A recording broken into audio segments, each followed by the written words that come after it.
Hello, everybody. This is Boxing Bros UK. I'm here's Chris. This is my co-host, and Andrew, the Boxing Brain. He's on the opposite side. Nearly got it wrong. We're going to talk to you about the aftermath of the AJ Dubois business. There's a lot of talk about Ben Davidson's instructions in the corner, so I'm going to play it. It has got subtitles, and let's see what we make of it.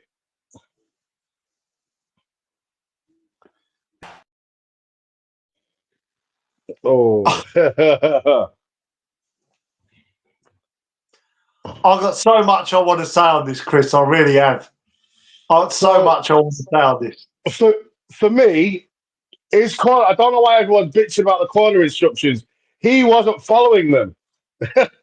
It's the same thing when McCracken was telling him things in the first Usyk fight.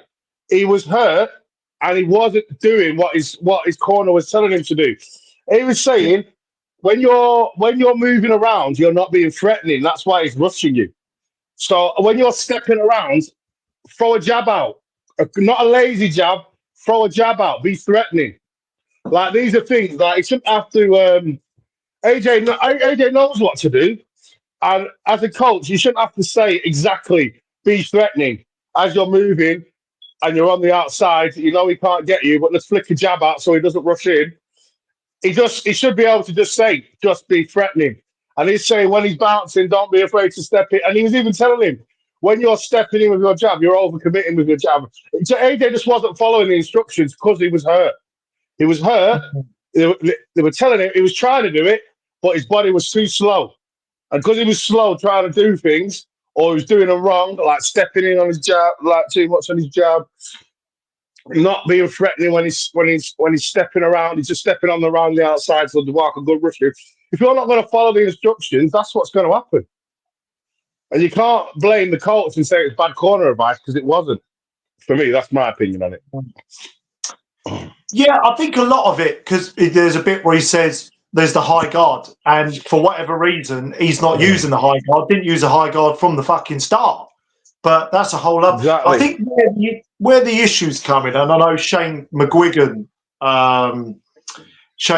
called it on the BBC. I think he was commentating for the BBC, and he said he's going to walk out there, and because if you double it up, bring it up, is double jab, bring up the uppercut. Now, I don't think this is what they're scrutinising, because he's gone out there, he's thrown the jab, got him backed into a corner, thrown a couple of right hands. Then when he's in the corner, what he should have done, and I'm sure he knows this, and is thrown the left hand out again, which is then used as some sort of defence before throwing the uppercut. Because then if he counters, the arm is then used, the left hand is then used as a little bit of a defence mechanism as well. Yeah. But he's come in with an up. Now, there's two ways to look at this. I understand where some of these channels are criticising it, because they're saying, well, double it up and bring it up. Well, he's going to get countered. But I'm imagining what Ben Davison meant is when you have got him in that corner before he threw the uppercut, throw out a double jab again before hitting the uppercut. I think that's what Ben Davison meant, right? He didn't mean use the jab to get him in position and then just throw a single right uppercut out of range, which is what he did. Was that wasn't the advice, was it? No, definitely not. Because he said throw double jab and then throw the uppercut. Double it up and bring it up. Was it double bring it up, or double bring it up, which means throw the jab twice and throw an uppercut. But I don't think AJ didn't do that though, did he? No, well, it was basically 1-2, wasn't it? You go one jab, I think he threw a right hand, jab, another right hand, then Dubois in the corner, then he just throws a single uppercut. Yeah. So, but people are looking at the double bring it up piece of the advice. But the thing is, AJ didn't do it. He didn't do it. He didn't throw a double jab. he threw like a 1-2 and then an uppercut. And then I swear one time he just stepped in and he threw a single jab and threw an uppercut, or he just threw a lead uppercut, just trying to catch Yeah. Dubois. Like what? Like it wasn't bad. It wasn't bad advice. AJ just wasn't executing what the coach was saying because he couldn't, because his head was fucked, because he was hurt. Yeah. He was hurt. We all know AJ's got poor powers of recovery. He was hurt and he just couldn't follow the instructions. I don't believe it was bad advice at all. But AJ was just No, too. I think it's He getting. was all It's over the getting. place. It was like that, like proper wavy, weren't he? I wonder whether it's getting confusing because when I first saw this, I was like, "Oh God, yeah, it's terrible advice." And Shane McGuigan called it on the. I'll have to watch that back. And then Shane McGuigan was like, "Oh, it's terrible advice. It's going to get clipped with the right hand," and that's exactly what happened. But AJ, but then on the same, so I can understand the critique. But AJ didn't execute what. This is why it has to be so concise. And like you said, Chris, if your head scrambled, he's took a lot of punishment in Yeah. 4 rounds going into it. His hands were getting lower and lower. Of course, I'm sure when watching the video analysis back now, AJ, I'm convinced he would look at that and go, "Why didn't I throw a jab before the uppercut?" And then the left hand, the lead hand, is then going to be used in some kind of defence as well for any counter right to set it Exactly. up. And I'm sure Ben Davison didn't say, if you miss, pull back in a straight line with your chin in the air. But it's like you said, and Johnny Nelson was saying this. He said, "Look, people crit," and I'm really in between on this one because I can sort of see. The problem is where we're going with this, Chris, and I wonder whether this is where your mind is going as well. Where we're going is how much specific on the point instruction does AJ need, and also when he's concussed and hurt and he's struggling. I know that he's trying to motivate him a bit, warrior spirit and all that, but be smart. But he's concussed, he's struggling.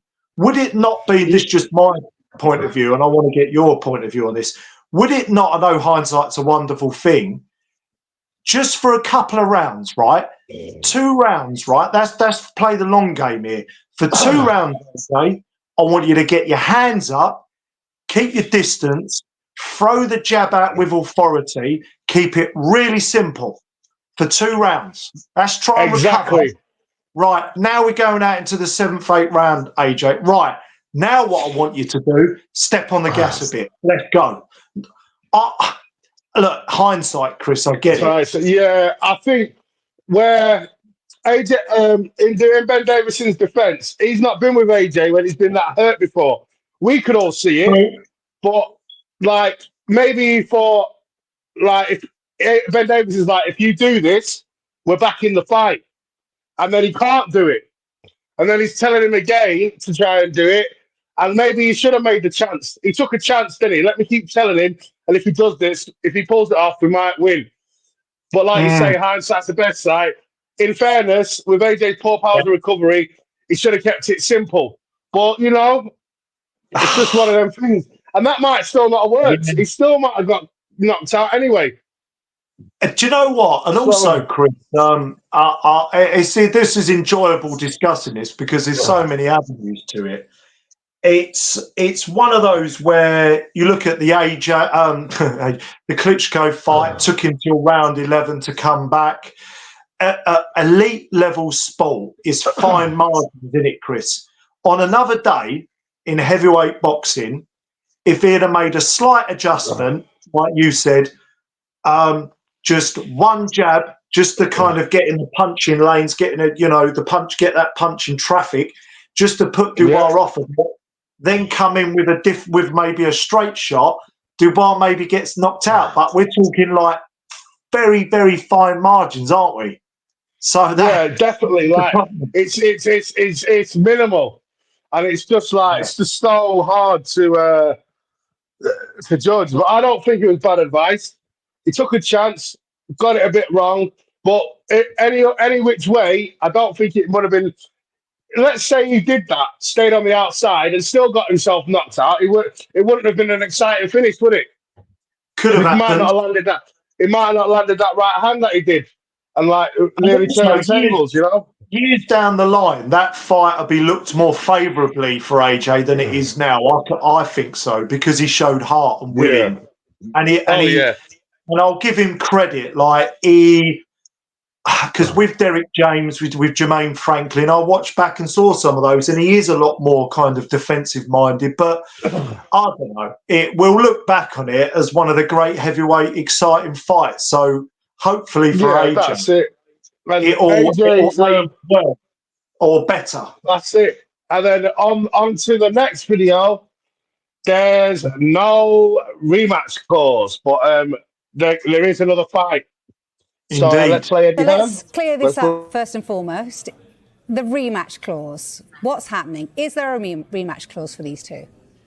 So, as you were quite right in what you said, we do have a further fight with Riyadh Season and His Excellency Turki Al Sheikh, and that could include a rematch with Daniel Dubois. Obviously, from our side, that's one of the fights that we could accept and would be willing to accept. But at the same time, His Excellency will have to deal with Frank Warren and make sure that they can look at a potential fight with us. But I think at the moment it's more about looking at the options for Anthony. I spoke to him about 10 minutes ago, and it's all very fresh at the moment. I mean, just over 24 hours after the fight. So plenty of options and plenty of things to consider and think about as well.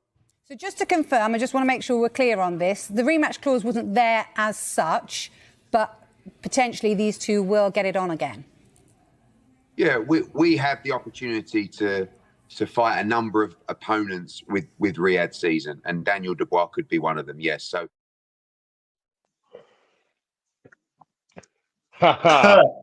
Why can't you just admit it? You didn't put a rematch clause in because you thought you was going to win and you didn't need one. Just admit it. Well, so So, basically what he's saying is there weren't no rematch clause, but there was a clause that he's got one extra fight as part of the Riyadh deal. But that has got nothing. That's not the same as a rematch clause with Dubois. That just means you've got one more fight in the contract, which could be anyone. That's different yeah. things. So, and because Daniel Dubois with Riyadh, so basically he's saying we could fight Daniel Dubois, we could fight Wilder, we could fight Jordan. You could fight any heavyweight in that Turkey Al Sheikh fucking wants, basically. Yeah. One point I want to make, Chris, I want to see your take on this. I don't, and I know Dubois is absolutely a fighter at heart. I think that is evident now. And he said, didn't he? We saw an interview, didn't we, both of us, that he on Yeah. TalkSport, quite happy to. But I think he has absolutely no obligation or right to rematch AJ. If AJ wins that fight, do you think he's giving Dubois a rematch? No, he's waiting for the Fury Usyk winner. 100% in my Exactly. opinion. I might disagree. If, if I Dubois was, doesn't need to rematch him. Fuck it. Go and do what you want. he, do, he What do doesn't you need think? to. He doesn't need to rematch him at all. But it's like Dubois said in the TalkSport interview.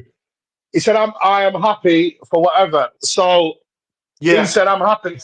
Whoever's going to pay me the most money. So if AJ really wants the Yeah, rematch, he did say that, yeah. he'll have to buy it. So he'll have to take a lesser purse, give Dubois the big purse. He'll have to really make some concessions to get that rematch. And if I was Dubois, I'd it depends. I'd wait till to see who wins out of Fury Usyk. If Fury loses, I'd try and fight Fury. I would, because Yeah. AJ was supposed to fight Fury if he won this, win or lose. Yeah, because I don't want to see Dubois fight Usyk straight away. So I would really, and you know what? If Fury won, he'll be a three-time heavyweight world champion himself. So if I was Dubois, Indeed. I would just say, I'm going to chill and let's see what happens after Fury Usyk. I might get a shot at Usyk again, Yeah. or Usyk might retire. And me and Yeah. Fury can fight for all the belts, all the upcomers. Because what I'd like to say is the generation of Fury, Wilder, AJ, that's done now. That generation is finished. That chapter is closed. Them three kings are dethroned and done. It's the new Unless Fury generation that's wins a coming through. rematch, obviously Huh? might get a what's that word you used the other day for Kakachi? An Indian summer. You might get a Yeah. small Indian summer. But even then, maybe. how many more fights can Fury win at this level? Not many for me. One, Like I just two, think maybe. Usyk's older than all of them, the main man. So he's gonna either fight Dubois again, which we probably don't want to see. Doesn't need to fight. So Usyk's gonna retire or fight Dubois again just to prove that I am the daddy, and then retire. But so Yeah, that's Usyk finished. Fury is at the end. Even if he beats Dubois, they'll have a rematch clause. Dubois might win. You know what I mean? That chapter's over, and it's now for the Caballeros, Hughie Fury, Dubois, Coley, Bacoli. Martin Bacoli. It's their time now. Yeah, It's a new generation of heavyweights now, and I'm quite excited to be honest. yeah. No Brilliant more, point. no more. Like for so long, it was Fury, AJ Wilder, and then everybody else. And now Yeah, we don't a know little who's bit the of best. Yeah, a Parker. little bit part. Yeah, but oh, don't forget Joseph Parker's in the mix. Don't He's forget still that only he's mandatory. 132, Chris, He's, unbelievably. he's mandatory for WBO. So Yeah. heavyweight, the aftermath of this heavyweight scene is very exciting now because Yeah. it's going to be another. It's not. I don't feel like Dubois is going to dominate for 10 years or whatever. Like because he ducks no smoke. He'll fight anyone. 3 years. We're gonna So 4 years max. We're gonna see Dubois Atoma. Mark my words. That's happening within the next. yeah, yeah, That definitely, definitely. those two are really they're the future, aren't they? They're definitely the future. I mean, Dubois then will be sort of getting towards 30, but he's still going to improve. Also, Chris, just to add in, how good does this make Usyk as the pinnacle of this generation? Not Yeah, take the man that Dubois, beat them all. beat AJ twice, right? A good version of AJ, right? That second fight, still beat him. Pretty much probably stopped Fury in the ninth. I think he'll beat him again in the rematch, right? How good now does Usyk look in this generation? He's just that, for me, that one little level above everybody else. Yeah, for sure, for sure. That's why if I was him, I might. If I want one more payday, I'll say Yeah, I'll make it a set. Yeah. So I beat AJ twice, beat Fury twice, and I'll beat Dubois twice, and then I'll retire. completely You set. know, make it a Rematches, clean set. everything. Yeah, we don't like odd numbers. We don't like odd numbers. Yeah, So if I was why Usyk, not? I'd do that. But and then after that, the heavyweight division's wide open. You've got your Moses Atuma, you Ajit Tabayel could. I really think that the world titles could get fragmented when he retires, and a lot of people will be champion. It'll be take. We won't see another Oh, undisputed. We won't see another undisputed heavyweight champion after for Usyk another 25 retires. years. I reckon at least another 5, 10 years at least. What about Big Johnny Fisher, Chris? Bosh. No, no, no, no, No. no, no. Sorry, I For love me, Big Johnny Fisher. British, for me British, personally, British I champion. like him. I like him, but he ain't. I can't see him ever being at that level. No. Just a quick one for you, Chris. The winner of Fraser Clark and Fabio Wardley, what do you see potentially their future looking like? How far can one of them go? If I was them, I don't know. You know, I think they could fight Dubois. I wouldn't. I'd say Dubois will probably win. However, I think they give a good account of themselves. And at the end of the day, this is boxing. What are they going to do? Stay at European level until Dubois retires? No. So they're at British level now. Win a European title maybe next, because obviously there's a lot of fights going on. They're not going to get, and then they need to go on for world titles. Simple as that. Mm. Wardley Dubois would be interesting, wouldn't it? That would be a bit of a firefight. That would be Yeah, interesting. I for could see sure. that one being quite a good fight, actually. But yeah, Yeah, no, I just wanted to pose that to you. I don't think, look, Wardley or Clark, that we might be able to nick an IBF off Dubois. Look, anything can happen in heavy, to use that cliche, but I'm not I sure can't see that it. I don't think they're they're going to ready. go to that level. They need a few more learning fights, a few more like good wins to get the confidence, get the momentum to be ready to fight Dubois. I don't think that they can. I don't think Wardley or Fraser could win that fight and then go on and beat Dubois. And But anything can Fraser's happen in 35. boxing. Everyone's in. Yeah, Yeah, if Fraser Fraser's Clark wins, like he's got to. 35 as well. He's getting He's on a got bit. to. No, he's got no choice because what will happen? The thing that will happen to Fraser Clark is what happened to Joe Joyce because you started your pro career late. Before you know Yeah. it, you turn old overnight in the ring and you're getting fucking bombed out by Derek Chisora. Yeah. I hope not. I hope, because I quite like Fraser. I like Big Joe Joyce as well, but we shall see. But yeah, I just wanted to chuck another little couple of ideas in there. But yeah, there we are. Well, we shall see. That's it. That's the aftermath, man. The heavyweight division's wide open again, and that generation's closed. A new generation starts with Dubois. Leave All in the guys. comments, everyone, if you got any other points to make about the Ben Davidson advice, about all of that kind of stuff, future of the heavyweight division, please, light it up with comments. We'd love to hear from you. Yeah, we want to hear anything you've got to say. Criticize us, good or bad, whatever the weather, guys.